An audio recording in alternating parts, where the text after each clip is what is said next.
పేదవాళ్ళు మీ అందరికీ తెలిసిందే, మధ్యతరగతి కుటుంబాలకు సంబంధించినటువంటి వాళ్ళు పెద్ద ఎత్తున నివాసం ఉంటున్నటువంటి ఈ శాసనసభ నియోజకవర్గ ప్రజానికానికి ఒక శుభ మనకి కావాల్సినటువంటి కార్యక్రమాలు కూడా మీ దృష్టికి తీసుకొని రాదలుచుకున్నాను.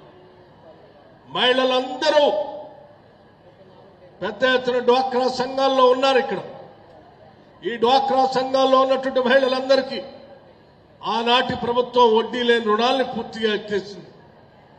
మన ప్రభుత్వం రాగానే రాష్ట్ర వ్యాప్తంగా ఉన్నటువంటి మహిళలందరికీ కూడా సంవత్సరానికి 50,000 కోట్ల రూపాయలు లక్ష్యంగా పెట్టుకొని ఇప్పటికే 20,000 కోట్ల రూపాయల్ని పూర్తి చేశాం.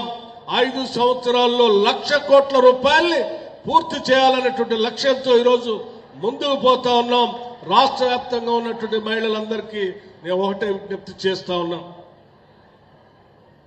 డ్వాక్రా సంఘాల ద్వారా పొందుకునేటువంటి ఈ రుణాలని పెద్ద ఎత్తున మీరు వాడుకొని రాష్ట్ర ప్రభుత్వం చూపించేటువంటి అభివృద్ధి కార్యక్రమాల్లో పెట్టుబడులు పెట్టి వ్యాపారవేత్తలుగా మారాలని మీ అందరికీ నేను విజ్ఞప్తి చేస్తూ, రేపు రాబోయే రోజుల్లో ఒక వారం తర్వాత రాష్ట్ర వ్యాప్తంగా ఉన్నటువంటి అన్ని శాసనసభ నియోజకవర్గాల్లో 12వ తారీఖు నుంచి 18, 20 తారీఖు మధ్యలో పెద్ద ఎత్తున డ్వాక్రా సంఘాలకి వడ్డీ లేని రుణాల పంపిణీ చేసే కార్యక్రమాన్ని పార్టీ శాసనసభ నియోజకవర్గంలో చేపట్టబోతున్నామని కూడా మీ అందరికీ విజ్ఞప్తి చేస్తా ఉన్నాం.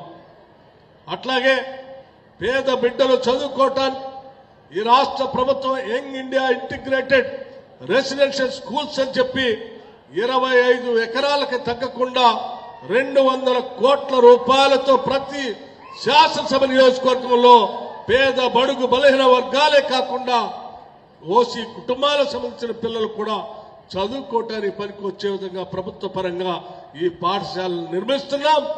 ఈ పాఠశాలలో అందరికి కూడా ఉచితంగానే ప్రవేశాలు ఉంటాయి. అందరికీ ఇంగ్లీష్ మీడియం కూడా ఇందులో విద్యాబోధన ఉంటుంది.